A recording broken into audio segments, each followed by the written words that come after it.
Hello everybody, my name is Krishna Mohan Thakur and you are watching KM Talks. In today's video, we will going to discuss the questions related to the fundamentals, right? Before proceeding to the questions, कुछ हम लोग पहले जान लेते हैं fundamental rights क्या होते हैं और कितने तरह के फंडामेंटल राइट्स प्रेजेंटली इस टाइम पे मौजूद है हमारे कॉन्स्टिट्यूशन में, ठीक है। तो देखिए, सबसे पहले हमारे पास जो फंडामेंटल राइट्स थे स्टार्टिंग में वो 7 थे, ठीक है। अब 7 कौन कौन से थे? तो सबसे पहला था राइट टू इक्वालिटी, ठीक है, जो आर्टिकल 14 से आर्टिकल 18 तक होता है।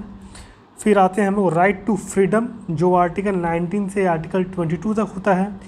फिर तीसरा आता है राइट अगेंस्ट एक्सप्लॉयटेशन, जो आर्टिकल 23 से 24 तक आता है। फिर फोर्थ जो फंडामेंटल राइट्स है हमारा right to freedom of religion, ये आर्टिकल नंबर 25 से 28 तक होता है।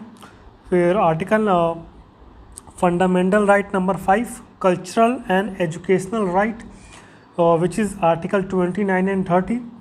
आर्टिकल 6 राइट टू प्रॉपर्टी, जो कि आर्टिकल 31 में आता है। और फंडामेंटल राइट जो 7 है राइट टू कॉन्स्टिट्यूशनल रेमेडीज़, वो आर्टिकल 32 है। ये तो बहुत पहले की बात है जब 7 फंडामेंटल राइट्स हुआ करते थे, लेकिन जो राइट टू प्रॉपर्टी है उसको डिलीट कर दिया गया था फंडामेंटल राइट्स की लिस्ट से, ठीक है। ये डिलीट कब किया गया था? 44th अमेंडमेंट एक्ट 1978 में इसको रिमूव कर दिया गया था। और ये फंडामेंटल राइट्स इसको हटा के इसको क्या बना दिया गया था? इसको एक लीगल राइट बना दिया गया था under the article 300A in part 12 of the constitution, ठीक है। पहले 7 थे, फिर राइट टू प्रॉपर्टी को रिमूव कर दिया गया 44th अमेंडमेंट एक्ट 1978 में, और उसको एक फंडामेंटल राइट्स को हटा के एक लीगल राइट बना दिया गया under the article 300A part 12 of the constitution. और प्रेजेंट में केवल 6 फंडामेंटल राइट्स हैं हमारे पास, ओके। तो देखिए, एक बात मैं आपको और बता देना चाहता हूँ, नाम कैसे पड़ा फंडामेंटल राइट्स? नेम पर्पस क्या है? The fundamental rights are named so because they are guaranteed and protected by the constitution, okay, which is the fundamental law of land. उम्मीद करता हूँ आपको ये छोटी सी जो मैंने एक्सप्लेनेशन दी वो समझ में आई होगी।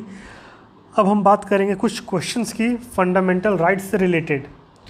तो पहला क्वेश्चन है, which of this is not included as a fundamental right in the Indian constitution? इनमें से कौन सा फंडामेंटल राइट नहीं है, ठीक है, अकॉर्डिंग टू इंडियन कॉन्स्टिट्यूशन? आपको ऑप्शन दिख रहा होगा। Option number D is the right answer, right to equal wages for equal work. ये फंडामेंटल राइट नहीं है। बाकी जो तीनों आपके लॉ दिख रहे हैं, equality before law, right to freedom, ठीक है, राइट टू कॉन्स्टिट्यूशनल रेमेडीज़, ये तीनों क्या है? फंडामेंटल राइट हैं। हम लोग बात करेंगे अगले क्वेश्चन की। Point out which from the following is not a right enumerated in the Constitution of India but has been articulated by the Supreme Court to be fundamental right।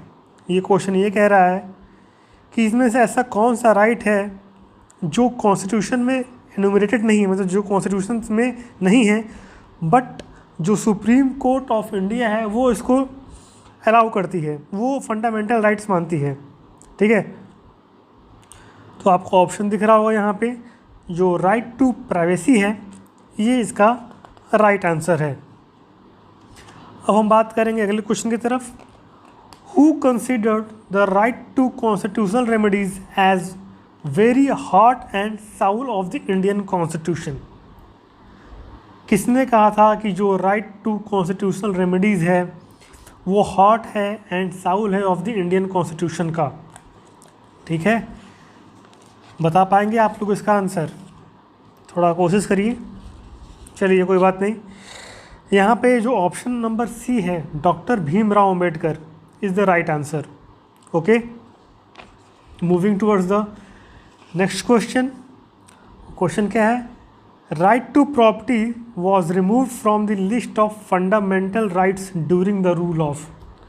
जो हमारा right to property था, ठीक है, जो right to property था वो fundamental rights की list से किसकी गवर्नमेंट, किसको जो प्रधान किसकी सरकार थी उस टाइम पे, किसका रूल चलता था, उसकी गवर्नमेंट में जो इसको हटा दिया गया। तो यहाँ पे आपके पास 4 ऑप्शन दिख रहे हैं, तो इसका राइट आंसर है option number B, Morarji Desai government. और आप लोग कमेंट में बताइए कि ये जो मोरारजी देसाई की गवर्नमेंट थी ये किस ईयर में थी। ओके, हम लोग बात करेंगे अगले question number, which part of the Indian constitution deal with the fundamental rights. ठीक है, किस पार्ट में फंडामेंटल राइट्स की बात होती है। तो ऑप्शन सी यहाँ पे करेक्ट आंसर है, पार्ट 3, पार्ट 3 में। ठीक है, क्या फंडामेंटल राइट्स की बात होती है। देखिए ये सब छोटे छोटे क्वेश्चन हैं, लेकिन जितने भी क्वेश्चन मैं बता रहा हूँ आपको, ये कहीं ना कभी किसी न किसी एग्ज़ाम में पूछे गए हैं। तो ऐसा नहीं है कि छोटा क्वेश्चन है तो एग्ज़ाम में नहीं पूछेगा, केवल डिफ़िकल्ट क्वेश्चन पूछेगा। तो ज़रूरी नहीं है, कोई भी क्वेश्चन किसी भी एग्ज़ाम में पूछा जा सकता है। हम लोग बात करेंगे अगले क्वेश्चन की, which constitutional amendment deleted the right to property from the list of fundamental right. किस अमेंडमेंट के जरिए फंडामेंटल राइट्स की लिस्ट में से राइट टू प्रॉपर्टी को डिलीट कर दिया गया था। तो मैंने स्टार्टिंग ही बताया था 44th अमेंडमेंट एक्ट 1978 में क्या किया गया था, फंडामेंटल राइट की लिस्ट में से राइट टू प्रॉपर्टी को डिलीट कर दिया गया था। ओके, इतनी बात क्लियर है आप लोग को। अगला क्वेश्चन देखते हैं, which one of the following is the guardian of fundamental right. आपको 4 ऑप्शन दिख रहे हैं और इनमें से बताना है कि गार्जियन फंडामेंटल राइट कौन है। Which who is the guardian of fundamental right, legislature, executive, political parties, D judiciary. तो जिसका जो राइट आंसर है डी, वो है क्या है, जुडिशरी। जो जुडिशरी है वही क्या है, गार्जियन है फंडामेंटल्स राइट का। ठीक है, तो आज के लिए बस इतना रखते हैं, छोटा सा वीडियो ही है। और इस फंडामेंटल राइट्स पे कम से कम हम लोग 50 से 100 क्वेश्चंस करेंगे, क्योंकि ये बहुत इंपॉर्टेंट चैप्टर है पॉलिटी का, एक बहुत इंपॉर्टेंट हिस्सा। इससे करीबन 50 से 60 क्वेश्चन बनते हैं, मतलब क्वेश्चन तो काफ़ी बनते हैं, लेकिन एग्ज़ाम में मैक्सिमम क्वेश्चन फंडामेंटल राइट्स से भी पूछे जाते हैं। तो अगर आपने अभी तक हमारे चैनल को सब्सक्राइब नहीं किया है तो प्लीज़ सब्सक्राइब करिए। थोड़े क्वेश्चंस कम थे आज, लेकिन आने वाले हफ्तों में हम लोग कम से कम 50 से 60 क्वेश्चन करेंगे केवल फंडामेंटल राइट्स के चैप्टर से। तो बने रहे हमारे साथ, चैनल को सब्सक्राइब करिए, शेयर करिए दोस्तों के साथ, एकदम फैला दीजिए। स्वस्थ रहिए, मिलते हैं फंडामेंटल राइट्स के अगले पार्ट में। तब तक के लिए जय हिंद, जय भारत, नमस्कार।